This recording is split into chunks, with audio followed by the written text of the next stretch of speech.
Guys welcome back to humanities corner. Hope you and all is doing well. तो आज के lecture के अंदर हम पढ़ेंगे यार हमारी क्लास 12th की जो हिस्ट्री है उसका 6th चैप्टर भक्ति एंड सूफी ट्रेडिशंस। तो एक वन शॉट लेक्चर होने वाला है जिसमें इन डिटेल हम सभी टॉपिक्स को डिस्कस करने वाले हैं। सही है। नोट्स यार आपको टेलीग्राम चैनल पर मिल जाएंगे। टेलीग्राम हैंडल का नाम है ह्यूमैनिटीज़_कॉर्नर। ठीक है, डिस्क्रिप्शन बॉक्स में लिंक के बने बच्चे, आप वहाँ से डायरेक्टली उसको ज्वाइन कर सकते हो। आपको सभी नोट्स उधर से मिलेंगे, साथ के साथ आप पर्सनली मुझसे कनेक्ट करके अपने डाउट्स को डिस्कस कर सकते हो। ठीक है, तो बिना किसी देरी के स्टार्ट करते हैं। तो इस चैप्टर के अंदर मेजरली हमारा जो टाइम फ्रेम है that is between 8th to 18th century. ठीक है, हम ये देखने वाले हैं कि इस टाइम पे क्या क्या रिलीजियस बिलीफ हमें एग्जिस्टेंस में देखने को मिल रहे थे। इससे पहले जो हमारा चैप्टर नंबर 5 था हम उसके अंदर ऑलरेडी डिस्कस करके आ चुके हैं कि बुद्धिज़्म केम इनटू एग्जिस्टेंस, है ना। आई थिंक 4th चैप्टर में हमने पढ़ा था या 5th में, इससे लास्ट जो भी था बुद्धिज़्म एंड जैनिज़्म के बारे में हम पढ़ चुके हैं कि ये सब आने लग गया है। ठीक है, कुछ डिफरेंट सेट ऑफ बिलीफ या हम कल्ट कह सकते हैं वो आने लग गए हैं। ठीक है, अब उसके बाद फिर हमारे पास मुगल एम्पायर भी आ जाता है 11th-12th सेंचुरी के बाद। ठीक है, तो हमारे पास इस्लाम भी एक रिलीजन इंडिया के अंदर एग्जिस्ट करने लगता है ना। तो बहुत सारे रिलीजियस चेंजेस हमें देखने को मिल रहे थे। इसके अलावा हमें इस चैप्टर में पढ़ेंगे हम दो हमारे जो मेन टॉपिक्स रहने वाले हैं दैट इज़ भक्ति। ठीक है, उसके बाद हम पढ़ेंगे सूफिज़्म। उसके बाद हम कुछ इंडिविजुअल्स के बारे में पढ़ेंगे, जैसे कबीरदास जी के बारे में पढ़ेंगे, राइट। गुरु नानक देव के बारे में पढ़ेंगे, थोड़ा बहुत सिखिज़्म से हमारा कॉन्टेक्स्ट रहने वाला है, राइट। एंड हम मीराबाई के बारे में पढ़ेंगे थोड़ा बहुत, राइट। तो मीराबाई तो नहीं बट कबीरदास और गुरु नानक देव से बहुत बार क्वेश्चंस आते हैं, हर बार ऑलमोस्ट आपको देखने को मिलते हैं। ठीक है, तो हम कुछ ऐसे डिफरेंट रिलीजियस बिलीव्स को डिस्कस करने वाले हैं जो इस टाइम फ्रेम के अंदर इमरजेंस में आए थे। ठीक है, तो पहला टॉपिक वही है कि हम रिलीजियस प्रैक्टिसेस की अगर बात करते हैं तो इस फेज़ के अंदर हमें वाइड रेंज देखने को मिल गए थे गॉड एंड गॉडेसेस के। एंड इनके एविडेंसेस हमें कहाँ से मिले बच्चे? तो स्कल्पचर मिले हमें बहुत सारे टेक्स्ट मिले हैं जिनके अंदर इनकी बहुत सारी स्टोरीज या बिलीव्स के बारे में मिला है, और बहुत सारी ऐसी रिलीजियस प्रैक्टिसेस हैं जो इस डाइवर्स बैकग्राउंड को रिफ्लेक्ट करती हैं। ठीक है, okay, starting with the first topic that is integration of cults. Cults को अगर हम बोले तो हम पंथ बोल सकते हैं, है ना, पंथ बोलते हैं ना, या एक डिफरेंट सेट ऑफ आइडियोलॉजी बोल सकते हैं, उस तरीके का कुछ भी आप बोल सकते हो, बट एग्जैक्ट मीनिंग होता है इसका पंथ। ठीक है, तो दो मेजर डेवलपमेंट्स हमको यहाँ पे देखने को मिल रही थी कि जो ब्राह्मणिकल आइडियाज़ थे, जो संस्कृत में उन्होंने टेक्स्ट लिखे थे वो काफ़ी सिंपल लैंग्वेज में लिखे थे। तो अब वो जो नॉलेज थी वो डिससेमिनेट होने लगी थी, यानी ट्रांसफ़र होने लगी थी। ठीक है, वाइडली अब लोगों के पास एक्सेसिबल था। जो लोग वुमेन शूद्रास जिनको बोला जाता था कि उनके पास टेक्स्ट का या पढ़ने का एक्सेस नहीं होता था, they were also getting the knowledge कि उन्होंने क्या लिखा हुआ था। तो वैदिक लर्निंग जो थी अब वो वाइडली एक्सेसिबल हो गई थी। ठीक है, दूसरा अब बहुत सारे लोकल बिलीफ्स आने लगे थे, है ना। जैसे हमें एक एग्जांपल दिया गया है कि पूरी जो उड़ीसा के अंदर है, राइट, वहाँ की जो लोकल डीटी है हमारे भगवान जगन्नाथ जी है, जिनको लेकर के एक बहुत बड़ा फेस्टिवल सेलिब्रेट होता है, राइट। जो भगवान विष्णु के ही एक अवतार माने जाते हैं, है ना। तो वो एक इंटीग्रेशन हमें देखने को मिलता है कि ग्रेट संस्कृत ट्रेडिशंस के साथ अब धीरे धीरे जो लोकल ट्रेडिशंस हुआ करते थे वो अब हमें खुलकर देखने को मिल रहे हैं। ठीक है, इंडिया बहुत बड़ी कंट्री है, आप साउथ में जाओगे तो वहाँ पे ओनम सेलिब्रेट होता है या बाकी कुछ फेस्टिवल सेलिब्रेट होते हैं। सिमिलरली नदर्न इंडिया के अंदर Diwali is a huge festival, Holi is a huge festival. ऐसे हर एरिया के अंदर अपने अपने कुछ ना कुछ लोकल ऐसे फेस्टिवल्स होते हैं जो बहुत ही विविडली अब सेलिब्रेट होने लग रहे थे। ठीक है, इसके अलावा अब हमें गॉडेसेस के कल्ट्स भी देखने को मिल रहे थे, राइट। जैसे माँ लक्ष्मी जो भगवान विष्णु की वाइफ है, माँ पार्वती जो भगवान शिव की वाइफ है, राइट। तो इनके भी हमें काफ़ी सारे स्कल्पचर्स और काफ़ी सारे डेटा हमको मिला है कि इस टाइम तक ये सारी चीज़ें बहुत ही ज़्यादा रेलिवेंटली प्रैक्टिस होने लगी थी।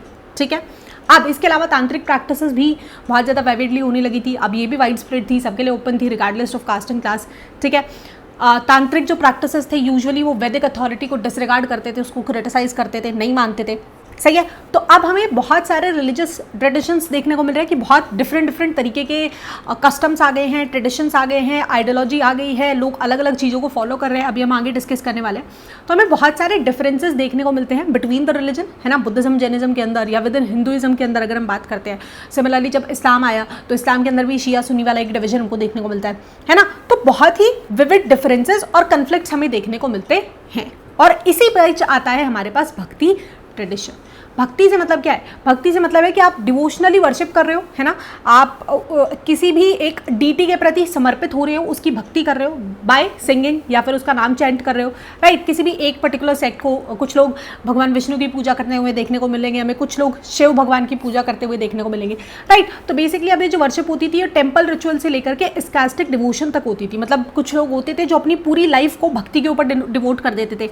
जैसे हम लास्ट चैप्टर में पढ़ के आए कि बुद्धिज़्म वाले जो लोग होते थे, मंक्स या नन्स, उनका एक डिफरेंट लाइफस्टाइल होता था, वो अपने घर परिवार सब चीज़ों को छोड़ करके चले जाते थे, है ना। तो ऐसा ही कुछ हमें डिवोशन भक्ति के अंदर भी अब उभरता हुआ देखने को मिल रहा है।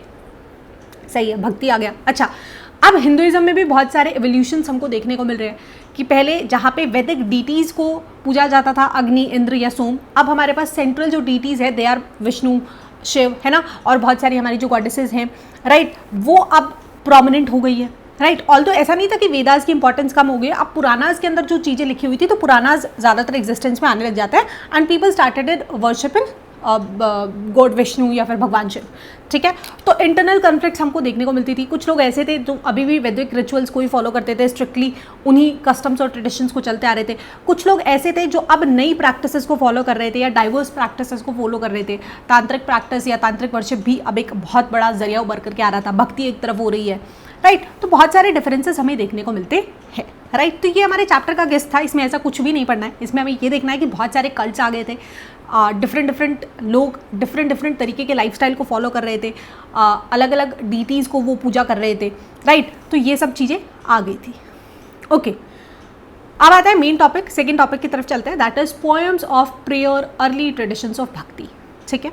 भक्ति जैसे अब धीरे धीरे इवॉल्व हो रही है कि आप किसी सिंगल डीटी को सुप्रीम मान रहे हो, ठीक है, एंड फिर आप उसको डिवोट कर रहे हो, उसकी भक्ति कर रहे हो, उसकी पूजा पाठ कर रहे हो, ठीक है। तो अब जो पॉइंट्स हुआ करते थे या सेंट्स होते थे, they emerged as leaders because they were the ones who used to guide the communities, right.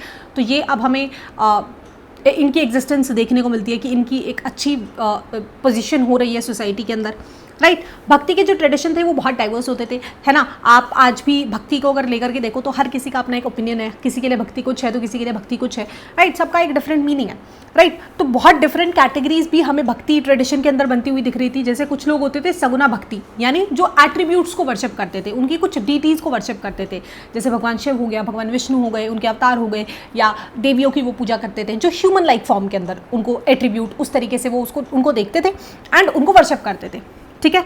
दूसरे तरीके के लोग थे जो निर्गुण भक्ति करते थे, यानी विदाउट एट्रीब्यूट, है ना, वो एक एब्स्ट्रैक्ट या फॉर्मलेस गॉड की पूजा करते थे, उनका कोई भी ऐसा एसोसिएशन नहीं होता था, राइट। तो डिफरेंसेस हमें देखने को मिलते हैं, ठीक है। यहाँ से आता है वेरी इंपॉर्टेंट टॉपिक, क्वेश्चन लिख लो, यहाँ से आपका 1 नंबर में आए, चाहे 6 नंबर में आए, चाहे 4 नंबर में आए, क्वेश्चन आएगा, ठीक है। अलावर्स एंड नायनार्स ऑफ तमिलनाडु, ये बहुत इंपॉर्टेंट है, ठीक है। अर्लीस्ट भक्ति मूवमेंट अगर हम देखते हैं तो हमको वो सदर्न रीजन में देखने को मिली थी, तमिलनाडु के अंदर। एक ग्रुप था अलवर्स, ठीक है, जो हमारे भगवान विष्णु की पूजा करते थे, एंड दूसरा था नायनार्स जो हमारे भगवान शिव की पूजा करते थे, ठीक है।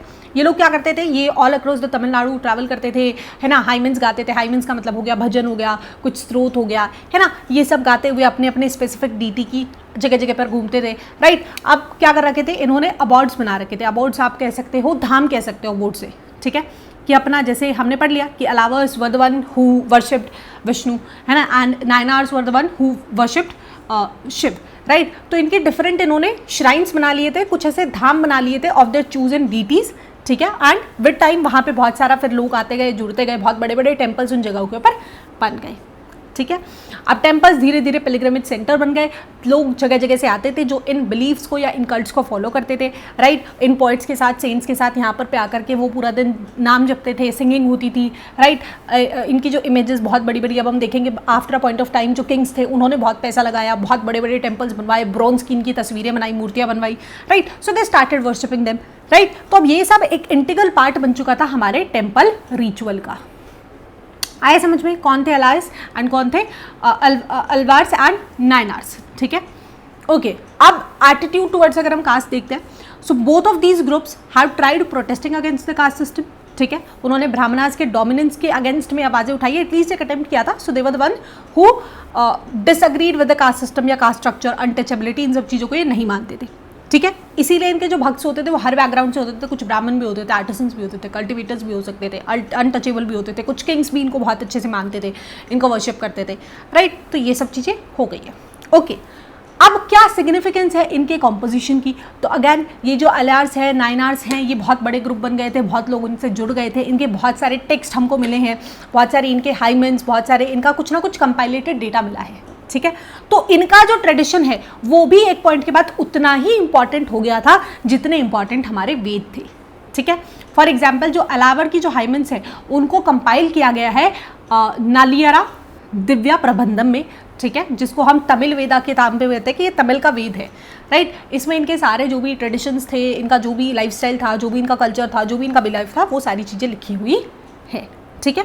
तो ये बहुत इंपॉर्टेंट फिगर्स अब हमारे पास बन करके आ चुके हैं कि भक्ति मूवमेंट की जो लहर थी वो तमिलनाडु में बहुत एरियाज़ को या बहुत लोगों को इम्पैक्ट कर रही थी। अब उनका भी एक सिग्निफिकेंस हमें सोसाइटी में बनता हुआ देखने को मिल रहा है।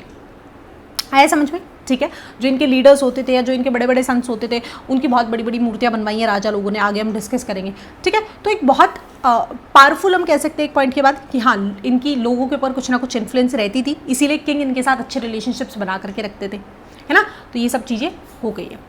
ओके, अब हमें वुमेन डिवोटीज़ के भी बहुत सारे एग्जाम्पल्स देखने को मिले हैं। जैसे अंडाल करके हमारे पास एक वुमेन है जो अलावर थी, ठीक है, एंड इन्होंने बहुत सारे वर्सेस लिखे हैं, बहुत सारे भजन कीर्तन, बहुत सारी चीज़ें लिखी है expressing her deep love for Bhagwan Vishnu, because Alvars were the one who worship Vishnu as the principal deity, ठीक है। एंड आज भी इनके जो कंपोजिशन थे वो गाए जाते हैं, सुने जाते हैं भजन कीर्तन के तौर के ऊपर, ठीक है। सिमिलरली ऐसे ही हमारे पास एक शिवा डिवोटी है, राइट, जो अगैन एक नायनार है, उनके कंपोजिशंस भी बहुत अच्छे से लिखे गए हैं, जिनका नाम है कैरियाकाल अमियावार। ये आपके 1 मार्क के लिए इंपॉर्टेंट हो सकते हैं।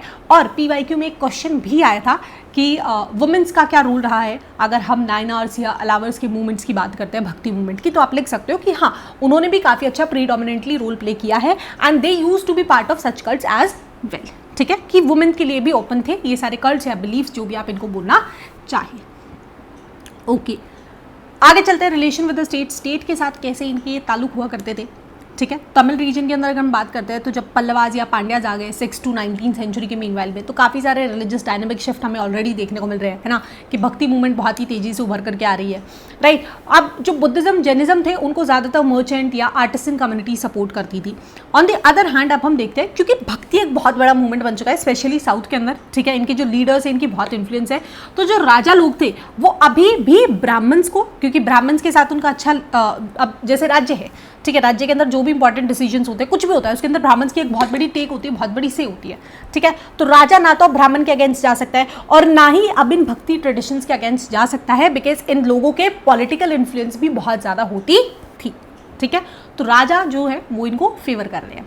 तो अब तमिल भक्ति की काफ़ी सारी हमें जो हाइमेंस मिली हैं, जैसे नायनार्स की, उनके अंदर यूजुअली हमें हॉस्टैलिटी देखने को मिली है, क्रिटिसिज्म देखने को मिला है बुद्धिज्म का एंड जैनिज्म का, ठीक है। एंड वो यही सजेस्ट करता है दैट कि जो रॉयल पैट्रोनेज का कंपटीशन था उसी वजह से, ठीक है, क्योंकि राजा लोग भी बुद्धिज्म जैनिज्म को ज़्यादा फोकस नहीं करते थे जितना वो भक्ति को फेवर करते थे।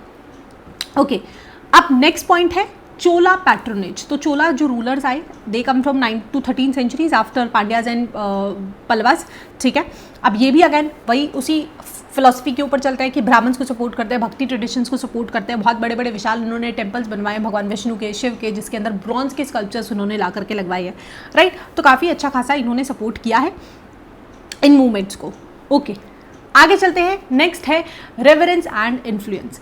अब जो नायनार्स थे, अलावर्स थे, इनको वेला पीजेंट्री की तरफ से भी काफ़ी अच्छा खासा सपोर्ट देखने को मिलता था। हम ऑलरेडी देखते गए कि जो चोला किंग्स थे, राइट, उन्होंने बहुत ही विशाल टेम्पल्स बनवाए हैं इन लोगों के साथ। के साथ इनके जो बड़े सेंट्स हुआ करते थे या जो लीडर्स हुआ करते थे, जो इन मूवमेंट्स को लीड करते थे, उनका भी डिपिक्शन हमें इन मंदिरों में बनता हुआ देखने को मिला है, सही है।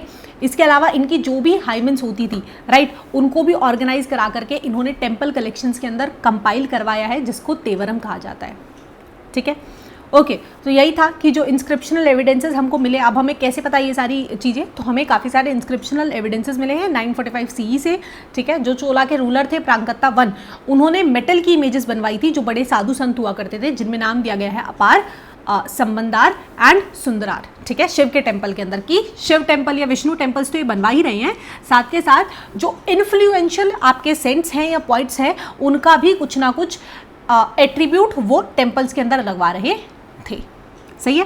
तो ये जो इमेजेस है ये एट टाइम जब फेस्टिवल्स होते थे, है ना, तो जब प्रोसेशंस निकलते थे इन इमेजेस को भी लेकर के जाया करता था, इनकी भी रथ यात्रा निकलती थी, राइट। तो हमें देखने को मिल रहा है कि भक्ति का ट्रेडिशन जो है ये स्टेट स्पॉन्सर्ड रिलीजियस प्रैक्टिसेस के साथ अब इंटीग्रेट कर रहा है, बिकॉज जो सरकार स्टेट स्पॉन्सर्ड से मतलब है जो हमारे रूलर्स हैं, right, they are also supporting it very openly. उनके लिए फंड करके वो पैसा दे करके मंदिर बनवा रहे हैं, उनकी इमेजेस बनवा रहे हैं एंड इन सब चीज़ों को सपोर्ट कर रहे हैं। ठीक है। सो विन विन सिचुएशन है दोनों कंडीशंस के लिए। रूलर्स को ये फ़ायदा मिलता था कि जब ये इनका सपोर्ट करते थे तो जो भी इनकी कम्युनिटी होती थी, जो भक्त होते थे, वो अब राजा लोगों को सपोर्ट करने लग जाते थे। ठीक है। रिटर्न में इनको ये मिल जाता था। ओके, हो गया, हमने भक्ति के बारे में अच्छा खासा पढ़ लिया है। ठीक है, नेक्स्ट टॉपिक पे चलते हैं। तो नेक्स्ट है the Veerashaiva tradition in Karnataka. सही है। अच्छा, इसके अंदर क्या लिखा गया है कि 12th सेंचुरी के बाद हमें एक नई मूवमेंट इमर्ज होते हुए देखते हैं। कहाँ पर? कर्नाटका के अंदर। Again Karnataka is in your south, है ना, तमिलनाडु के काफ़ी क्लोज है, जिसको लेड किया था बसावना ने, है ना, जो एक ब्राह्मण मिनिस्टर हुआ करते थे कोर्ट के अंदर, राइट। इनके जो फॉलोअर्स होते थे इनको वीरशैवास कहा जाता था। अगैन ये भी भगवान शिव के फॉलोअर थे, उन्हीं को ही प्रिंसिपल डीटी मानते थे। सही है। अब ये क्या करते थे, ये लिंगयाज वियर करते थे, यानी जो शिवलिंग होता था उसको बेसिकली अपने शोल्डर के ऊपर एक सिल्वर केस के अंदर ये हमेशा से पहन करके रखते थे। ठीक है। And they used to worship Shiva ji, भगवान शिव को। ठीक है। ओके, बिलीफ एंड प्रैक्टिसेस की अगर हम बात करते हैं तो लिंगयाज जो थे ये बिलीव करते थे life after life after death में नहीं, जेन्युइनली सॉरी फॉर दैट। तो ये बिलीव करते थे कि आफ्टर डेथ जो डिवोटीज हैं, है ना, जो भगवान शिव की पूजा आराधना करते हैं, वो भगवान शिव के साथ यूनाइट कर देते हैं। तो वो कहते हैं कि फिर रीबर्थ का कॉन्सेप्ट नहीं कर रहता है। ठीक है। तो टेक्निकली अगर वही होता है ना कि अगर आप भक्ति करते हो तो आप ये जो जन्म मरण की साइकिल है आपको इससे छुटकारा मिल जाता है ना, ऐसा ही कुछ इनका बिलीव था। तो ये since they do not believe in life after death, तो ये फनरी राइट्स के अंदर क्रिमेशन नहीं करते थे, है ना, इंस्टेड ये क्या करते थे, बरी करते थे डेड बॉडीज़ को। ठीक है। इसके अलावा इन्होंने कास्ट सिस्टम को भी चैलेंज किया है एंड जो पोल्यूशन या कास्ट बेस्ड डिस्क्रिमिनेशन का जो कॉन्सेप्ट था उसके अगेंस्ट भी इन्होंने अपनी आवाज़ उठाई है, उसको रिजेक्ट किया है। ठीक है। रिफॉर्म्स की अगर हम बात करते हैं तो जो लिंगयाज थे, जो हमारे ये जो मूवमेंट इन्होंने लीड की थी, वीरशैवास की अगर हम बात करते हैं स्पेसिफिकली, तो इन्होंने सपोर्ट किया था काफ़ी सारे सोशल रिफॉर्म्स को कि पोस्ट प्यूबर्टी मैरिज होनी चाहिए, यानी छोटी उम्र में भी शादी नहीं करनी चाहिए बच्चों की। ठीक है, थोड़ा बड़ा हो जाए। एंड इसके अलावा विडो रिमैरिज को इन्होंने सपोर्ट किया था। ठीक है। अब जो इनकी टीचिंग्स थी इस मूवमेंट की, कर्नाटका के अंदर बहुत बड़ी एक मूवमेंट रही है, बहुत इम्पैक्ट आज तक हमें वहाँ पे देखने को मिलता है। ठीक है। तो इसको कन्नड़ लैंग्वेज के अंदर कंपोज किया गया था bye there male and female followers and इनको बोलते हैं वचनास। ठीक है। तो 1 मार्कर के लिए आप याद रख सकते हो कि कर्नाटका के अंदर किसने लीड की थी, बसावना ने एक मूवमेंट को लीड किया था। ठीक है। जो इनके फॉलोअर्स होते थे उनको वीरशैवास कहा जाता था and they used to wear Shivlings. ठीक है, अराउंड देयर शोल्डर। ओके, आगे चलते हैं। नेक्स्ट टॉपिक आता है रिलीजियस फर्मेंट इन नदर्न इंडिया। हमें सदर्न इंडिया का पता चल गया कि भक्ति मूवमेंट बहुत जोरों शोरों से चल रही है। अलावस एंड नायनार्स आर 2 ग्रुप्स। ठीक है। After a point of time Karnataka के अंदर या स्टेट के अंदर भी स्पेसिफिकली एरिया टू एरिया अलग अलग ऐसी मूवमेंट्स चल रही होती हैं। अब बात करते हैं भैया नॉर्थ इंडिया की। तो नॉर्थ इंडिया के अंदर ऑलरेडी हमारी जो डीटीज़ हैं, भगवान विष्णु हैं, भगवान शिव हैं, राइट, इनको ऑलरेडी टेम्पल्स के अंदर वर्शिप किया जाता था। रूलर्स अगैन यहाँ पे सपोर्ट कर रहे होते, राइट। लेकिन साउथ की तरह यहाँ पे कोई भी ऐसा डिवोशनल कंपोजिशन या फिर ऐसी हमें कोई मूवमेंट नहीं देखने को मिली जैसी हमें साउथ में देखने को मिल रही थी, जैसे अलावस नायनार्स वाली।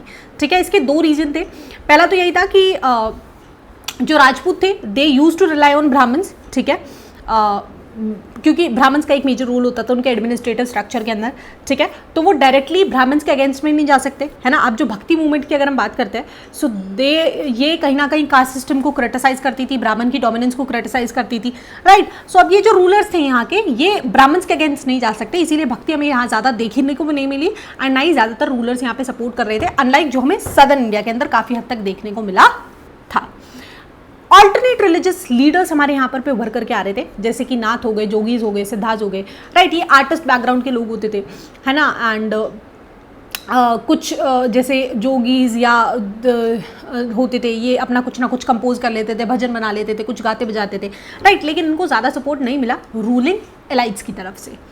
ओके, ये हो गया। अब नदर्न इंडिया के अंदर हमें अगर हम बात करते हैं, क्योंकि अब दिल्ली सल्तनत बन गई थी, तुर्क्स आ गए थे, राइट। राजपूत का जो स्टेट था, सिस्टम था 13th सेंचुरी के अराउंड, वो ऑलरेडी बहुत डामाडोल हो गया था। ब्राह्मण्स की जो इन्फ्लुएंस थी वो भी बहुत कम हो गई थी, राइट। तो हमें आफ्टर 13th सेंचुरी अगर हम नदर्न इंडिया की बात करते हैं तो भैया हमें नदर्न इंडिया के अंदर सूफिज्म देखने को मिलता है। ठीक है। नदर्न इंडिया में सूफिज्म जो अगैन एक इस्लामिक स्टैंड्स या फिर इनकी जो रूटिंग रही है वो उधर से ही रही है, ठीक है। तो यही था कि new stands in the fabric Islamic tradition. तो 711 के अंदर अगर हम बात करते हैं तो मोहम्मद बिन कासिम ने ऑलरेडी सिंध वाले रीजन को कॉन्कर कर लिया था, ठीक है। एंड उसके बाद 13th सेंचुरी के अंदर तुर्क्स और अफगान्स ने दिल्ली सल्तनत को कॉन्कर कर लिया था। उसके बाद 16th सेंचुरी में मुगल एम्परर्स हमारे यहाँ पर आ गए थे एंड दे रिकग्नाइज्ड इस्लाम। जो उनके रूलर्स होते थे उन्होंने इसको ऑफिशियली रिलीजन क्लेम कर लिया था सॉर्ट ऑफ, ठीक है। अब जो मुस्लिम रूलर्स थे वो यूजुअली शरिया, जो इनका कानून होता है, राइट, जो इनका शरिया लॉ है उसके अकॉर्डिंग चलाना चाहते थे। एंड काफ़ी हद तक जिन जिन एरियाज़ के अंदर इनका कंट्रोल था ये उसी अकॉर्डिंग चीज़ों को करते भी थे, है ना। They tried implementing it as well.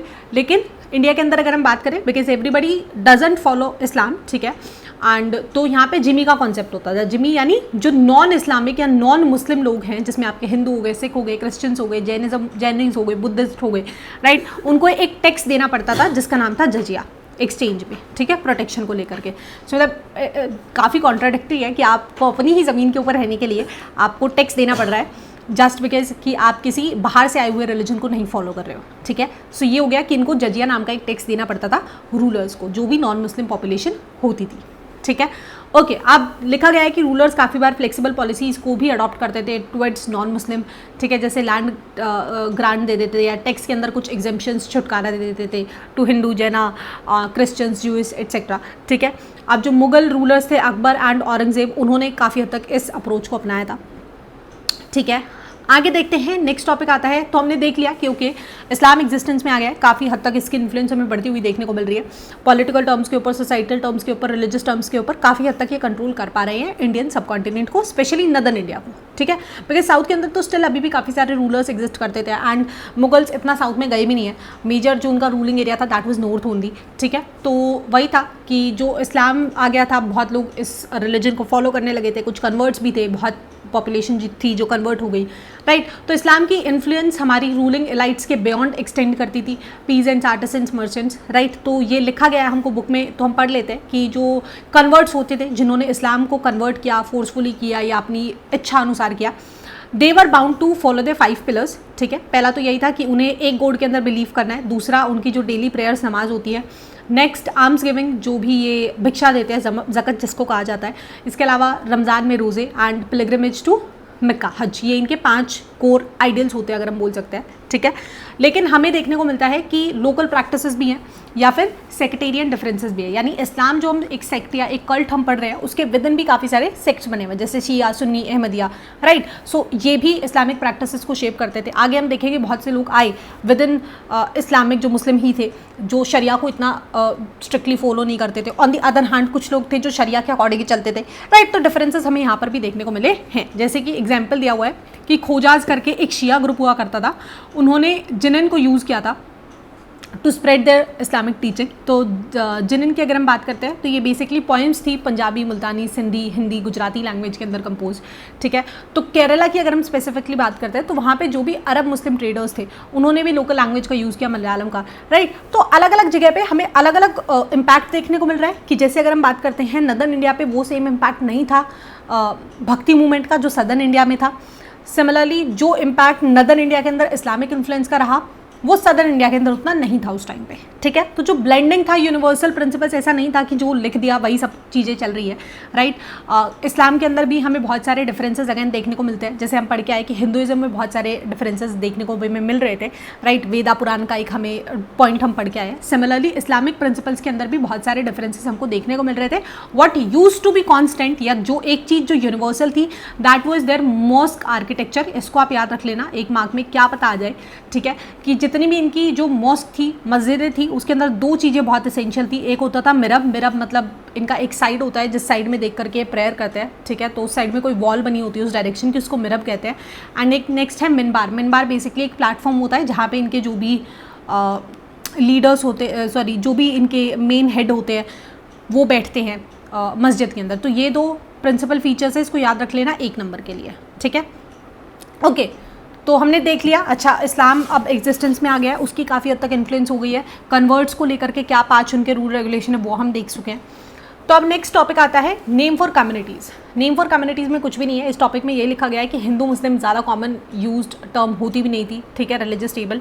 8 to 14 century की अगर हम बात करें तो people were use to identify by their country names या by the region of origin. जैसे जो लोग टर्किश थे तो उनको तुर्कस्ता कहते थे, जो पर्शियंस थे उनको परीक्षा कहते थे, जो तजाकिस्तान से आए थे उनको तजाकिया कहते थे, ठीक है। तो ऐसा ही कुछ टर्म था। तो यही लिखा गया है कि सिमिलरली उस टाइम तक हिंदू मेनली रिलीजन से लिंक्ड भी नहीं था, लेकिन after a point of time Hindu को रिलीजन से लिंक करके बोलने जाने लगे, हिंदू मुस्लिम वाली जो टर्म्स थी बेसिकली, ठीक है। पहले नॉर्मली वैसे ही यूज़ होती थी, but then it became much more on the lines of religion, ठीक है। ओके, हमें पढ़ना क्या है? हमने जो अभी लास्ट हम रेफरेंस देख के आए हैं कि इस्लाम इंडिया के अंदर आ चुका है, इंडियन सब कॉन्टिनेंट में, हमें पढ़ना है सूफिज़म, ठीक है। तो सूफिज़म की अगर हम बात कर ले हैं तो अर्ली सेंचुरीज जो इस्लाम थी, इस्लाम से ही कुछ लोग निकल करके आए थे एंड उन्होंने सूफिज़म को इमर्ज कराया था। एज अ कल्ट हम बात करते हैं, एज अ आइडियोलॉजी अगर हम बात करते हैं, ठीक है, जैसे हमारे यहाँ पे बुद्धिज़्म जैनिज़्म आया था, सिमिलरली यहाँ पे हमें सूफिज़म देखने को मिलता है। तो सूफिज़म का फोकस था असेटिज़म पे। असेटिज़म की अगर हम बात करते हैं तो इसका मतलब होता है, शिट मैं खुद भूल गई हूँ, असेटिज़म का मतलब होता है संन्यास, सॉरी, हाँ संन्यास, ठीक है, कि संन्यास ले लिया आपने, है ना, वो जोगी बन जाते हो आप सॉर्ट ऑफ, वो है सूफिज़म का मतलब अगर हम देखते हैं तो। नेक्स्ट है मिस्टिज़म। मिस्टिज़म को आप सूफीवाद ही कह सकते हो, राइट। ऐसा ही कुछ टर्म आप सूफीवाद यूज़ कर सकते हो कि जो खलीफे थे, जैसे इस्लाम के अंदर जो सबसे ऊपर होता है दैट इज़ खलीफे, है ना, खलीफा जो इनका खलीफे ही बोलता है आई गेस, ठीक है।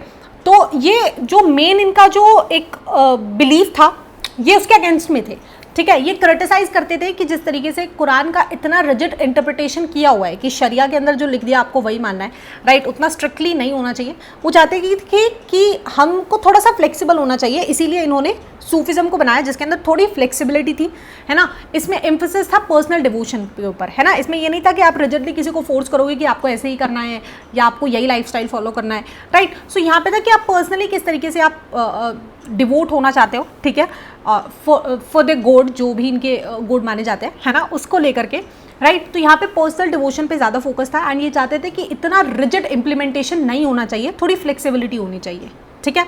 तो इन्होंने अपनी खुद की एक पर्सनल इंटरप्रिटेशन की थी कुरान की based on their own spiritual experiences, right. तो ये हम कह सकते हैं कि इस्लाम से ही एक सेक्ट निकल करके आया है जो एग्जैक्ट उस चीज़ को नहीं मानता है जैसी अब तक चलती आ रही थी खलीफा के अंडर, ये अपने कुछ डिफरेंट सेट या बिलीफ को लेकर के आते हैं, ठीक है। तो 11वीं सेंचुरी तक हम देखते हैं तो सूफिज़म बहुत अच्छा खासा स्केल के ऊपर डेवलप हो गया था एंड ये भी एक बहुत बड़ी मूवमेंट उभर करके आ गया था। इनकी खुद की अपनी लिटरेचर थी, खुद की इनकी प्रैक्टिसेस हुआ करती थी, ठीक है। अब धीरे धीरे कम्युनिटीज़ और भी बड़ी होने लगी थी, राइट, अराउंड खानकाज। तो खानकाज को हम एक तरीके से टॉम्ब कह सकते हैं या फिर a place where the Sufi leaders used to live, ठीक है, जहाँ पे ये इनके लीडर होते थे या जो भी इनके में अंदर बोला जाता है वो लोग रहा करते थे, जनरली, सॉरी फॉर दैट, ठीक है। शेख, हाँ, जहाँ पे इनका शेख, इनके जो मास्टर रहते थे उसको बोला जाता था खानकाज। एक टॉम लाइक स्ट्रक्चर होता था कि जो भी इनके फॉलोअर्स होते थे वो वहाँ पे आकर के रुकते थे, इनसे गाइडेंस लेते थे, थोड़े दिन रहते थे, राइट। तो ऐसा कुछ होता था, है ना। ये गाइड करते थे अपने डिसिप्लिन्स को, इनके डिसिप्लिन्स को मुर्शिद कहा जाता है। एंड जब ये जो शेख अगर इनकी डेथ हो गई तो ये अपने सक्सेसर्स को भी अपॉइंट करके जाते थे, ओके। नेक्स्ट है कि ये जो कम्युनिटीज़ हैं इनको सिलसिला कहा जाता था, ठीक है। ये जो कम्युनिटी सूफीज़ की बन गई उसको क्या बोलते हैं, सिलसिलास, ठीक है। वही था कि एक चेन है, मतलब आप जितने भी लोग मिले आप उनको बता सकते हो, ट्रांसमिट कर सकते हो जो भी आपने सीखा, स्पिरिचुअल पावर या ब्लेसिंग टू देयर फॉलोअर्स। अब जब शेख की डेथ हो जाती थी तो उनके लिए एक टॉम्ब या दरगाह बना दी जाती थी, ठीक है, एंड फिर उस पर लोग आकर के विजिट करते थे, पिलग्रिमेज साइट, है ना। अब जो उर्स थे इनकी डेथ एनिवर्सरीज को भी सेलिब्रेट किया जाता है जो भी इनके शेख होते हैं, ठीक है। अच्छा, तो हमने पढ़ लिया कि सूफिज़म क्या होने लगा है। सूफिज़म बेसिकली वो लोग हैं जो इस्लाम के सारे प्रिंसिपल से अग्री नहीं करते हैं, वो थोड़ा सा फ्लेक्सिबल चाहते थे and they interpreted Quran according to themselves and उन्होंने अपना एक सेक्ट बना लिया, ठीक है। 11वीं सेंचुरी तक बहुत ही विविडली ये मूवमेंट स्प्रेड हो गई थी, बहुत सारे लोग अब इनको फॉलो करने लगे थे, इनकी कम्युनिटी बन गई थी। कम्युनिटी को सिलसिला कहा जाता था, ठीक है, जहाँ पे ये जो शेख इनके जो हेड रहा करते थे उसको खानखास या फिर हॉस्पिसेस कहा जाता था। हॉस्पिसेस का अगर हम एग्जैक्ट मतलब निकालते तो दैट इज़ आश्रम, ठीक है। तो जहाँ पे भी ये लोग रहते थे वो गया, ठीक है। अब शेख की जब डेथ हो जाती थी तो भी उनके लिए टॉम्ब वहाँ पर बनाया जाता था, दरगाह जिसको बोलते हैं, जिसको लोग विजिट करने के लिए जाते हैं। आउटसाइड अगर हम बात करते हैं खानका, तो काफ़ी सारे ऐसे लोग थे जो अच्छा, अब विद इन सूफिज़म भी हमें बहुत सारे डिफरेंसेस देखने को मिले हैं, राइट। कुछ लोग ऐसे थे जो बाहर रहना पसंद करते थे, they use to live as मेडिसेंट्स। मेडिसेंट्स होता है एग्जैक्ट मतलब निकाले तो दैट इज बेगर्स, है ना, जो अल्म्स के ऊपर या जो भिक्षा के ऊपर सर्वाइव करते हैं, राइट। तो वो कहते थे कि ये ज़रूरी नहीं है कि हमें खाना खास बनाने हैं, जगह जगह पे ऐसी कोई फॉर्मेलिटी करनी है, हम अपने अकॉर्डिंग रह सकते हैं, ठीक है। They use to practice celibacy, extreme asceticism करते थे, है ना। एंड ये लोग क्या थे, ये लोग थे बेशरिया, ठीक है। हमें याद रखना है that Sufi were besharia. Besharia were the people who do not follow sharia, जो इनके अकॉर्डिंग जो इनका कानून है शरिया, जिसको फॉलो नहीं करते थे। कौन? सूफी लोग, ठीक है। इनको अलग अलग नाम से बोला जाता है, जैसे कलंदर बोलते हैं, मदारी बोलते हैं, मलंग बोलते हैं, ठीक है। तो ये हो गया, ओके, ठीक है। तो हमने देख लिया कि सूफिज्म क्या था, कैसे वो एग्जिस्टेंस में आया, क्या क्या इनको बोलता था, कैसे इनका स्ट्रक्चर था। अब चिश्तीज आता है। चिश्ती की अगर हम बात करते हैं, चिश्ती बेसिकली एक बहुत ही प्रोमिनेंट सूफी ग्रुप था, ठीक है, जो 12वीं सेंचुरी के लगभग इंडिया के अंदर माइग्रेट होकर के आया था, है ना। तो चिश्ती वर दोस। तो इसके अंदर चिश्ती खनक के अंदर हमारे पास एक ही मेन टॉपिक है, दैट इज शेख नवाजुद्दीन का हौसिकौप, जो इनकी दरगाह है, ठीक है। 14वीं सेंचुरी के अंदर ये घियासपुर न्यू दिल्ली के अंदर बनाई गई थी, राइट। यहाँ पे इनकी जो ये दरगाह वगैरह जो भी है, ये एक बहुत बड़ा स्पेस है, यहाँ पे एक प्रेयर हॉल है। अब जो ये शेख है, ये ऊपर छत के ऊपर अपने फॉलोअर्स से मिला करते थे, एक ओपन किचन भी ये चलाते हैं, राइट। तो अलग अलग बैकग्राउंड से लोग यहाँ पर आते थे इनसे गाइडेंस लेने, इनसे जो भी इनका प्रोसेस होता था, ठीक है। कुछ नोटेबल फिगर्स है, जैसे अमीर हसीन सिद्दीकी या अमीर खुसरो ने इनके बारे में लिखा है, इनकी लाइफ को डॉक्यूमेंट किया है, राइट। तो चिश्तीज अब आए दूसरे एरिया से थे, लेकिन इंडिया के अंदर आकर के जब वो खुले मिले तो उन्होंने काफ़ी सारे लोकल कस्टम्स को इंटीग्रेट कर लिया था। जैसे जब ये इनके फॉलोअर्स अपने शेख से मिलते थे तो वो बो डाउन करते थे, झुककर मिलते थे। योगिक प्रैक्टिसेस को काफ़ी बार इन्होंने देखा है, ठीक है। तो ये इंटीग्रेशन हमें देखने को मिलता है। ऑल्दो यहाँ से क्वेश्चन आता नहीं है चिश्ती से, क्वेश्चन आएगा तो या तो आएगा कि आपको एक नोट देना है सूफिज्म के ऊपर 8 नंबर में, जिसमें आपको ये सारा पॉइंट लिखना पड़ेगा, ठीक है। बिकॉज 8 नंबर के लिए you need a lot of data, है ना, इसीलिए हम इसको थोड़ा डिटेल में पढ़ रहे हैं। अदरवाइज हम कुछ टॉपिक्स को स्किप भी कर सकते थे, लेकिन आ सकता है तो हमको पढ़ना पड़ेगा, राइट। अब जो इनके जो सक्सेसर्स थे, इन्होंने इनकी टीचिंग्स को बाद में कंपाइल कर दिया। ओके, चिश्ती का डिवोशनलिज्म, जो इनका जो भी प्रैक्टिस होता था, उसके अंदर 2 चीज़ें इंपॉर्टेंट है, दैट इज़ ज़ियारत एंड कवाली, ठीक है। कवाली, जो ये कवालियाँ होती है basically that is what we mean by कवाली। ज़ियारत की अगर हम बात करते हैं तो ज़ियारत का मतलब है कि आप अपने जो भी आपके सूफी सेंट है, आप उनकी दरगाह के ऊपर जाकर के विजिट करते हो, ठीक है। So this is what we mean by ज़ियारत, यानी विजिटिंग सेंट्स टॉम, ठीक है। अब यही है कि जो बेसिकली इसके अंदर बात हो रही है, जो अजमेर शरीफ के अंदर दरगाह है, right, which is allegedly build by destroying a temple, एक टेम्पल को डिस्ट्रॉय करके बनाई गई है, ठीक है। तो उसकी बात हो रही है कि जो ख्वाजा मोइनुद्दीन थे, ठीक है, ये एक सूफी संत रहे हैं, इनको गरीब नवाज भी कहा जाता है, इनके लिए ये बनाई गई थी अजमेर शरीफ वाली दरगाह, ठीक है। इनका फर्स्ट रेफरेंस वही है 14वीं सेंचुरी में देखने को मिलता है। एंड ये फेमस इसलिए है क्योंकि यहाँ पे बहुत सारे राजा लोग आकर के विजिट करते थे। जैसे अकबर जी की अगर हम बात करते हैं तो he himself has visited 14 times, right. तो ये था इसका कंस्ट्रक्शन सुल्तान घियासुद्दीन खिलजी ने करवाया था 15वीं सेंचुरी के अंदर। एंड वही है कि यहाँ पे लोग आते हैं, विजिट करते हैं, एंड यहाँ पे हमें कवाली परफॉर्मेंसेज भी देखने को मिलती है। So this is where the कवाली केम फ्रॉम, द सूफीज़ की कवाली होती है, ठीक है। आगे चलते हैं, लैंग्वेज एंड कम्युनिकेशन। तो लोकल लैंग्वेज का यूज़ हमें देखने को मिला है। चिश्तीज़ जो स्पेशली दिल्ली के अंदर रहते थे, उन्होंने हिंदी लैंग्वेज का यूज़ किया है, ठीक है। बाबा फरीद के जो वर्सेस है वो लोकल लैंग्वेज के अंदर गुरु ग्रंथ साहिब के अंदर इंक्लूड किए गए हैं। इसके अलावा इन्होंने काफ़ी बड़ी पोएम्स भी लिखी है, जैसे कि मलिक मोहम्मद जियास ने पद्मावत लिखी थी, राइट। जो पद्मावत मूवी है हमारे पास, उन्होंने ये सारा डिस्क्रिप्शन उसके अंदर लिखा था। तो हमें देखने को मिल रहा है कि they came from different region, right. They settle down in India, be their Islamic traditions, आप सूफिज़म्स की बात कर रहे हो। Chishti was one of the Sufi group जो आपका एशियन रीजन के अंदर ही कहीं ना कहीं डेवलप हुआ था, and then they migrated to India, right. So they started integrating themself India के कल्चर के अंदर, इंडिया की लैंग्वेज को लेकर के, है ना। जो हमारी लैंग्वेज थी उसके अंदर इन्होंने बहुत सारे अपने टेक्स्ट लिखे हैं, पोएम्स लिखे हैं, कंपोजिशंस लिखे हैं, राइट। तो ये सब चीज़ें हमें देखने को मिली है। बीजापुर के अंदर एक शॉर्ट पोएम है डकानी, राइट। ये भी चिश्ती सूफीज़ ने लिखी है, जिसको आज भी वुमेंस जो है वो अपना घर का काम करते हुए गाती है, राइट। तो यही सब चीज़ें हैं कि जैसा हमारा भक्ति ट्रेडिशन के अंदर चल रहा था, अलावस नायनार्स की हमें या फिर कन्नड़ के वचन हमें देखने को मिल रहे थे, जैसा उन्होंने लिखा था, ये कुछ ना कुछ वैसा ही लिखने या पोएम कंपोज करने की कोशिश कर रहे होते हैं, ठीक है। ओके आगे चलते हैं, सूफीज एंड द स्टेट। अब एक पॉइंट के बाद क्या होगा, सूफी का बहुत मेजर रोल हमें यहाँ पे देखने को मिलेगा, राइट। इनके पास भी ऑल्दो ये अपने आप को पॉलिटिकल पावर के अंदर इंगेज नहीं करते थे, लेकिन ये डोनेशंस को एक्सेप्ट करते थे, राइट। तो जो सुल्तान होते थे, जो राजा लोग होते थे, मुगल रूलर होते थे, वो इनके लिए चैरिटेबल ट्रस्ट बनाते थे, इनको फ्री में लैंड दे देते थे, राइट, सो दैट ये अपने हॉस्पिसेस बना सके, खाना खास बना सके, राइट। तो हमें देखने को मिल रहा है कि जो स्टेट है वो काफ़ी सारी इनकी एक्टिविटीज़ को स्पॉन्सर कर रहा है, ठीक है, बिकॉज अगैन इनके पास बहुत इन्फ्लुएंस है, लोग इनसे इन्फ्लुएंस होके आते हैं, तो राजा इनको फेवर करते थे, मुगल रूलर्स, उसके बदले में इन्हें क्या मिलता था, वो सपोर्ट मिल जाता था लोगों की तरफ से, ठीक है। और हमने पढ़ा कि जो सूफीज़ हैं, जो चिश्तीज़ हैं, वो शरिया को फॉलो नहीं करते हैं, राइट। तो अब क्योंकि राजा को इनका सपोर्ट चाहिए, तो वो उतना स्ट्रिक्टली इम्पोज नहीं करते थे शरिया को, सो दैट वो सूफीज़ को फेवर कर पाए, ठीक है।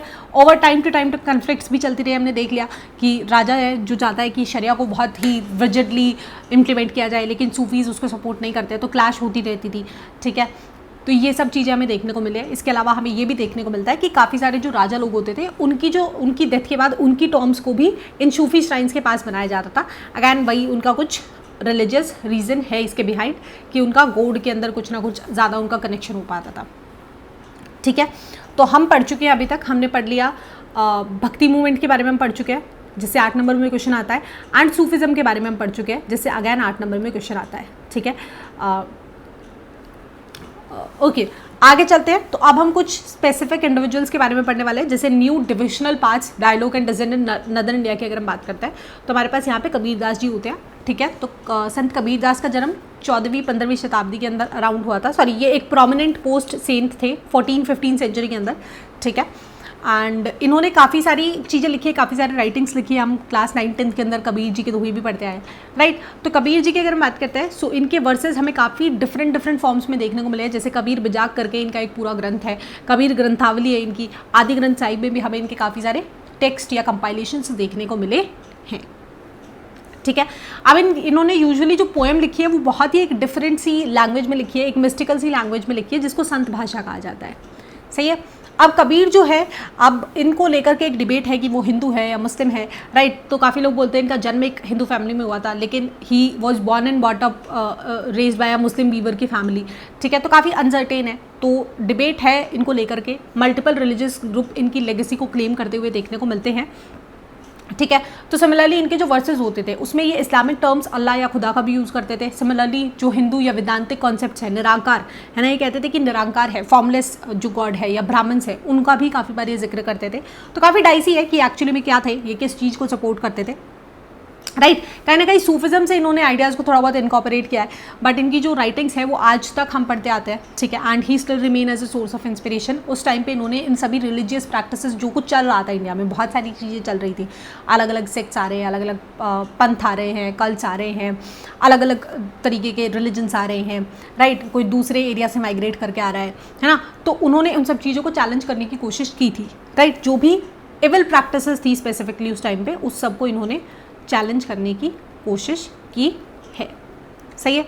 आगे चलते हैं। अच्छा, कबीर से और हमारे जो बाबा गुरु नानक, अभी हम आगे पढ़ने वाले, यहाँ से 4 नंबर में क्वेश्चन आते हैं, तो आपको यही सब लिखना होगा कि कहाँ कहाँ इनका क्या था, ठीक है। तो Baba Guru Nanak and the secret world को अगर हम डिस्कस करते हैं, तो इनका जन्म 1496 के अंदर नानका साहिब पंजाब के अंदर हुआ था, एक हिंदू मर्चेंट फैमिली के अंदर, ठीक है। ये एक अकाउंटेंट थे, इन्होंने पर्शियन भी पढ़ा था, लेकिन इनका ज़्यादा जो इंक्लिनेशन था that was much toward Sufi and भक्ति, ठीक है। बिकॉज उसी टाइम पे ये सब चीज़ें उभर करके आ रही थी, तो ही वॉज अवेयर अबाउट कि ये सब चीज़ें चल रही है, ठीक है। तो यहाँ से कहीं ना कहीं थोड़ा बहुत सिखिज्म का कॉन्सेप्ट आने लगता है। तो बेसिकली अगैन ये भी निर्गुण भक्ति को एडवोकेट करते थे, राइट, कि एक फॉर्मलेस या एब्स्ट्रैक्ट फिगर है जिसकी हम पूजा पाठ करते हैं। इसके अलावा ये एक्सटर्नल जो भी रिलीजियस प्रैक्टिसेस होती थी, सेक्रीफाइसेस हो गए, रिचुअल बात हो गई या इमेज वर्शिप हो गया, ठीक है, दोनों ही हिंदुज़म और इस्लाम में जो भी प्रैक्टिसेस थी उनको कहीं ना कहीं काफ़ी हद तक ये रिजेक्ट करते थे, ठीक है। ये बिलीव करते थे कि हमारे पास एक रब है जो जेंडरलेस है, फॉर्मलेस है और एब्सोल्यूट है, ठीक है। तो ये सिंपल डिवोशन, यानी सादी जो आपकी एक डिवोशन होती है, भक्ति होती है, अगैन उसी को ही एम्फसाइज करते थे कि आपको रिपीट करना है जो भी आपका डिवाइन नेम है, ठीक है। तो इन्होंने काफ़ी सारे ऐसे हाइमन्स, भजन, पोएम्स या स्तोत्र भी है ना, शाबत जिसको कहते हैं, वो कंपोज किए, इनको संग किया है अपनी सारी चीज़ों को एक्सप्रेस करने के लिए, जो भी इनका बिलीफ था, ठीक है। अब इनकी की जो कम्युनिटी होती थी उनको भी इन्होंने ऑर्गेनाइज किया था, जिसको हम संगत कहते हैं, ठीक है। उसके बाद इन्होंने अपने एक सक्सेसर को भी अपॉइंट किया था जिनका नाम था गुरु अंगद, ठीक है। एंड ये जो सक्सेसर वाली लाइन थी ये लगभग 200 साल तक ऐसे चलती आई है कि टाइम टू टाइम बहुत सारे नए सक्सेसर्स आते रहे हैं। It was started by Guru Nanak, ठीक है। ऑल्दो इनका इंटेंशन नहीं था कि ये एक नया रिलीजन स्टार्ट करना चाहते हैं, ही उनका एक डिफरेंट बिलीफ था जो हिंदू और मुस्लिम के बिलीफ से थोड़ा डिफरेंट था, राइट। अपने आप से उन्होंने डिस्टिंक्ट कर लिया था। अब जो 5th गुरु आए हैं हमारे गुरु अर्जन देव जी, उन्होंने जो गुरु नानक जी की या बाकी जो सेंट्स रहे हैं इस टाइम फ्रेम के अंदर, उन सबका जो भी कंपाइलेशन था, पोएम्स था या जो टीचिंग थी, उसको आदि ग्रंथ साहिब के अंदर कंपाइल कर दिया था। इनके बाद जब हमारे 10th गुरु आते हैं गुरु गोबिंद सिंह, उन्होंने और जितने भी कंपोजिशंस हुए, जो भी डेटा इनके पास अवेलेबल था, उसको कंपाइल करके बनाया गुरु ग्रंथ साहिब, ठीक है। तो गुरु गोबिंद सिंह ने इसके अलावा खालसा पंथ को भी फाइंड किया था, ठीक है, defining the 5 symbols of Sikh identity, सही है। तो ये था हमारा थोड़ा बहुत सिखिज्म से लेकर के कि कैसे गुरु नानक देव जी से स्टार्ट हुआ। एंड गुरु गोबिंद सिंह जो इनके 10th गुरु, जो बहुत ही एक इन्फ्लुएंशियल फिगर माने जाते हैं, राइट, जिन्होंने गुरु ग्रंथ साहिब को कंपाइल करा, सारे कंपोजिशंस को वहाँ पे लिखा। ये आदि ग्रंथ साहिब का ये एक अपडेटेड वर्जन था, ठीक है, लेकिन मेजर कंपाइलिंग इन्होंने की, साथ के साथ इन्होंने खालसा पंथ को भी फाउंड किया, ठीक है। तो यहाँ से भी यार हमारे पास 4 नंबर में क्वेश्चन बनता है एंड कबीर वाले टॉपिक से भी बनता है। हम मेजर जो पॉइंटर्स थे वो पढ़ चुके हैं, आप आराम से लिख करके आ सकते हो, ठीक है। आगे चलते हैं, नेक्स्ट है मीराबाई द डिवोटी प्रिंसेस, ठीक है। मीराबाई के बारे में भी आप लोगों ने काफ़ी बार पढ़ा होगा, है ना। आई थिंक 9th 10th में हमारे पास एक चैप्टर भी हुआ करता था, ठीक है। तो मीराबाई एक प्रोमिनेंट वुमेन पोइट रही है जिन्होंने भक्ति ट्रेडिशन को सपोर्ट किया एंड ये भगवान कृष्ण की भक्त हुआ करती थी, ठीक है। 15th-16th सेंचुरी के अराउंड की बात है। तो basically she was a Rajput princess, Merta Mewar से, राजस्थान में, ठीक है। इनकी शादी हो जाती है फिर मेवाड़ के ही एक दूसरे राजा के साथ, सिसोदिया क्लान के अंदर, ठीक है। एंड फिर क्या होता है, मुगल के अगेंस्ट जब फाइट कर रहे होते हैं तो इनके हस्बैंड की डेथ हो जाती है। उसके बाद जो इनके फादर थे या फादर इन लॉ थे उनकी भी डेथ हो जाती है, ठीक है। एंड ये ऑलरेडी बचपन से ही, जब छोटी सी थी तभी से ये भगवान कृष्ण की भक्त थी, ठीक है। एंड वो उन्हीं को ही मानती थी, अपना सारा संसार उन्हीं के अराउंड इनकी जो लाइफ थी वो रिवॉल्व करती थी। अब शादी हो गई, शादी के बाद भी ज़्यादा चीज़ें सही नहीं चल रही है, ठीक है। एंड इनके हस्बैंड की डेथ हो गई है, फादर की डेथ हो गई है, राइट। तो फिर इनके बाद इनके एक ब्रदर इन लॉ होते हैं, वो राजा बनते हैं, ठीक है। एंड वो कहीं ना कहीं मीराबाई से छुटकारा पाना चाहते थे, ठीक है। सो इन्होंने जो ट्रेडिशनल रोल्स होते थे वाइफ का, उसको कभी भी नहीं माना, उससे रिफ्यूज़ किया है वाइफ का या मदर का, ठीक है। इंस्टेड ये अपने आप को डिवोटेड हरसेल्फ टू भगवान कृष्ण, ठीक है, जो जिन्हें ये अपना डिवाइन लवर कंसीडर करती थी, राइट। इन लॉज की तरफ से परसिक्यूशन इन्हें देखने को मिला। एक बार उन्होंने ट्राई किया कि इसको जहर दे के मार दिया जाए, लेकिन उसके बाद भी बच गई, ठीक है। And eventually she left the kingdom and leave, ठीक है। अब लाइफ एज अ सेंट की अगर हम बात करते हैं तो ये पूरा जो इन्होंने अपना जीवन काल था एज अ वेंडरिंग सेंट इन्होंने बताया, है ना, एक जगह से दूसरी जगह। एंड यूजुअली ये भजन कंपोज करती थी जो आज भी ऑरली ट्रांसमिट किए गए, सेंचुरी टू सेंचुरी लोग आज भी उन भजनों को गाते हैं, ठीक है। अब ट्रेडिशंस होल्ड, काफ़ी हमें टेक्स्ट के अंदर डेटा मिला है कि जो इनके जो मेंटर थे वो रायदास थे, जो एक लेदर वर्कर थे। तो अगैन कि ये कास्ट नॉर्म्स को भी नहीं मानती है ना, कास्टिज्म के भी ये बिल्कुल अगेंस्ट में है, ठीक है। अगर हम इनका अटायर देखते हैं, so she use to wear white robes of a widow, है ना, या तो सफ़ेद कपड़े पहनती थी या फिर सेफ्रॉन रॉब जो भगवा रंग होता है एक रेनाउंसर का, राइट, वो पहनती थी after leaving her husband's palace, ठीक है। ऑल्दो इन्होंने कोई भी एक ऐसा डिफरेंट सेक्ट एस्टैब्लिश नहीं किया था, लेकिन आज भी इनके जो सॉन्ग्स है या इनकी जो स्टोरी है, it continue to inspire people, है ना। एंड आज भी लोग उन सब भजनों को, गीतों को गाते हैं, ठीक है। ओके, नेक्स्ट आते हैं शंकरादेव। तो शंकरादेव जी की अगर हम बात करते हैं तो लेट 15th सेंचुरी के अंदर शंकरादेव एक लीडिंग प्रोपोनेंट उभर करके आए थे भगवान विष्णु के वैष्णविज्म के, कहाँ पर, असम के अंदर, ठीक है। इनकी टीचिंग्स को बोला जाता है भगवती धर्मा, बिकॉज ये भगवत गीता से इंस्पायर्ड है कहीं ना कहीं, ठीक है, या भगवत पुराना से। इनका अगैन इनका जो फोकस है that is on absolute surrender, जो सुप्रीम ड्यूटी ये मानते हैं, डीटी ये मानते हैं, सॉरी, भगवान विष्णु को, ठीक है। ये एम्फसाइज करते हैं कि हमें नाम जप करना चाहिए, नाम कीर्तन करना चाहिए, सत्संग करने चाहिए, इनके नाम का रिसाइटेशन करना चाहिए। साथ के साथ हमें ऐसे मोनेस्ट्रीज बनानी चाहिए, जैसे बुद्धिज्म के अंदर बुद्धिस्ट लोगों ने बहुत बड़ी बड़ी मोनेस्ट्रीज उनके बना करके रखी है, जैनीज ने बना करके रखी है ना। तो ये कहते थे हमारे भी कुछ ऐसे मोनेस्ट्रीज होनी चाहिए, कुछ ऐसे टेम्पल्स होने चाहिए, कुछ ना कुछ ऐसा होना चाहिए जहाँ पे हमारी ये जो सारी जो नॉलेज है ना, जितने भी पॉइंट्स है, सेंट्स है जो ये कंट्रीब्यूट कर रहे हैं, उस सबको ट्रांसमिट किया जाए, ठीक है। नाम घर होने चाहिए, प्रेयर होल्स होनी चाहिए जहाँ पर पे लोग आकर के नाम जप कर सकें, राइट। अब ऐसे काफ़ी सारे इंस्टीट्यूशंस को बनाया भी गया है ना। एंड ऐसी प्रैक्टिसेस आज भी कंटिन्यू करती है काफ़ी रीजन्स के अंदर। अब इनके जो कॉम्पोजिशंस है उसको कहाँ पे लिखा गया है, कीर्तन घोषा के अंदर। अब ये जितने भी कॉम्पोजिशंस के नाम आ रहे हैं ना, इनको बहुत अच्छे से याद कर लेना, क्योंकि CUET में कहाँ क्वेश्चन फंस जाए, मैच द फॉलोइंग में आ जाएगा, पता भी नहीं चलेगा, ठीक है। तो अभी तक मेन क्वेश्चंस जो हमारे बनते हैं दैट इज़ फ्रॉम सूफिज्म, जो हम पढ़ चुके हैं, ठीक है। उनके बिलीफ क्या थे, प्रैक्टिस क्या थे, क्या कैसे चस्टीज आए एंड कैसे क्या क्या उनका रहा रूल, ठीक है। भक्ति ऑलरेडी पढ़ के आ चुके हैं, अलावर्स एंड नायनार्स, ठीक है। इसके अलावा कबीरदास से एंड गुरु नानक देव से काफ़ी बार 4 नंबर में क्वेश्चन आया है, ठीक है। अब चलते हैं अपने लास्ट टॉपिक की तरफ, that is reconstructing histories of religious traditions. हमें पता कहाँ से चलता है, ठीक है। तो ये हम हर चैप्टर में कहीं ना कहीं डिस्कस करके आ रहे हैं कि ये सारा इन्फॉर्मेशन हमें कहाँ से मिलता है, हमारे सोर्स कौन है। तो सबसे पहले स्कल्पचर या आर्किटेक्चर, राइट, जो भी हमें स्कल्पचर मिले हैं, मूर्तियाँ मिली हैं, तस्वीरें मिली हैं, बड़े बड़े विशाल टेम्पल्स मिले हैं, राइट, वहाँ से हमें कुछ डेटा मिल जाता है ना। तो उसको अंडरस्टैंड करके काफ़ी जो हमारे हिस्टोरियंस हैं, राइटर्स हैं, आर्कियोलॉजिस्ट हैं, वो डेटा कलेक्ट करते हैं, ठीक है।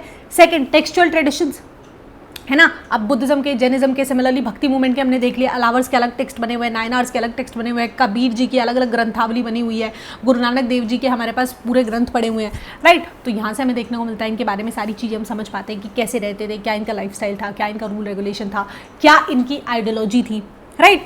तो ये अब हमें स्ट्रेट फॉरवर्ड लैंग्वेज में मिल जाते हैं कुछ, जैसे बसावना के वंशज थे, कहाँ पे स्टार्ट हुआ था, ये कर्नाटका के अंदर, टू एलेबोरेट पर्शियन जो हमारे मुगल फरमान्स के अंदर यूज़ हुई है, ठीक है। अब स्किल्स अब वही है कि जो भी अब हम तो इंग्लिश में पढ़ रहे हैं, हिंदी में पढ़ रहे हैं, हमको समझ में आ रहा है, लेकिन जैसे आर्कियोलॉजिस्ट ने या जैसे हिस्टोरियन ने उन टेक्स्ट को समझा है, उस लैंग्वेज को सीखा है, मल्टीपल लैंग्वेजेस हैं, राइट, फिर खुद को फेमिलियर कराया उस टेक्स्ट के साथ, और 10 किताबें पढ़ी है कि उस टाइम के बारे में आप जान पाए, उस टाइम पे रूलर कौन था, उस टाइम का सिस्टम कैसा था, क्या था, किस चीज़ के अगेंस्ट में आवाज़ उठा रहे हैं, right. So it is a huge process in itself, जो हमारे हिस्टोरियंस ने या जो हमारे आर्कियोलॉजिस्ट ने बहुत बखूबी तरीके से किया है, ठीक है। एंड अगैन क्रिटिसाइज भी हम बहुत हद तक करते हैं कि हमारी जो 12th की हिस्ट्री है, 11th 12th की स्कूल में जो हिस्ट्री पढ़ाई जाती है वो अच्छी नहीं है, राइट, हमको कुछ ढंग का पढ़ाया जाना चाहिए। अब जब रिसर्च होती है, नए हमारे हिस्टोरियंस आते हैं तो वो बताते हैं कि 12th की हिस्ट्री में हमें ये गलत चीज़ पढ़ाई गई थी, ऐसा तो नहीं हुआ था, राइट, फलाने में ऐसी गलत चीज़ पढ़ाई गई थी। तो ऑब्वियसली क्रिटिसिज्म भी है, लेकिन बट हिस्ट्री को कलेक्ट कर पाना, रिकंस्ट्रक्ट कर पाना, वो जो सोर्सेज इतने सालों पुराने दबे जो पड़े थे उनको निकालना, राइट, तो रिकंस्ट्रक्ट कर पाना भी अपने आप में एक बहुत बड़ा काम है, सही है। तो यहाँ पे हमारा चैप्टर खत्म होता है। समरी के अंदर वही है, मेन हमारा भक्ति हम पढ़ चुके हैं, अलावर्स कौन है, नायनार्स कौन है, सूफिज्म के बारे में फिर हमने डिस्कस किया, ठीक है। डायरेक्ट क्वेश्चन आते हैं 8 नंबर का, कुछ भी घुमा फिरा के यहाँ से नहीं आने वाला है, इसकी आप श्योरिटी मेरे से ले लो, ठीक है। अलावर्स या नायनार्स का डिफरेंस पूछ लेंगे, उनके अंदर वुमेन्स डिवोटी का क्या रोल था, सूफिज्म के ऊपर एक नोट दे दो 8 नंबर में, भक्ति के ऊपर एक नोट दे दो, ठीक है। इसके अलावा कबीरदास जी पे क्वेश्चन आ सकता है एंड गुरु नानक देव जी पर एक क्वेश्चन आ सकता है, ठीक है। ये बेसिक हमारा टाइम फ्रेम है। टाइम फ्रेम में भी कुछ ऐसी चीज़ें हैं जो हमारे चैप्टर में नहीं पढ़ाई गई है बट लिखी गई है, जैसे कि 500 से 1800 BC के अंदर अपार समंदर, ये सदार मूर्ति कहाँ, ये कौन है, ये हमारे पॉइट्स हैं या सेंट्स हैं जो अलावर्स या नायनार्स होते थे, जिनके स्टैचूज रूलर्स ने बनवाए थे टेम्पल के अंदर अलॉन्ग विद द डीटी के इमेजेस, ठीक है। उसके बाद नेक्स्ट यही है कि तमिलनाडु के अंदर ये बनाया गया, बसावना मूवमेंट हुई फिर हमारी कर्नाटका के अंदर, ठीक है। सिमिलरली ऐसा ही जनान देवा मुक्तिबाई हुआ महाराष्ट्र के अंदर, ख्वाजा मोइनुद्दीन चिश्ती राजस्थान के अंदर, ठीक है। ये सब हमको लिख करके दिया हुआ है। फिर मीराबाई का अगर हम देखते हैं तो यहाँ पे 1500 to 1600 CE के अंदर आ जाता है ना। तो ये हमें काफ़ी सारे ऐसे एविडेंसेस देखने को मिले हैं, ठीक है। आई होप आपको वीडियो पसंद आया होगा, एक्सप्लेनेशन अच्छा लगा हो तो वीडियो को लाइक कर देना, चैनल को सब्सक्राइब कर देना और अपने दोस्तों के साथ शेयर कर देना। That's all for today, see you in next, bye bye.